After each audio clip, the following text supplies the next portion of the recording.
Nu, re, kalniņi ir izfrēzēti. Jā, upi arī izfrēzēja. Nu, būs super. Jālej iekšā epoksīts. Šoreiz klienti izvēlējās nevis zilu, bet brūnu upi.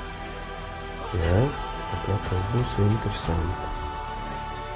Jā, kalnu ielējā, tad upīte. Super, būs skaisti.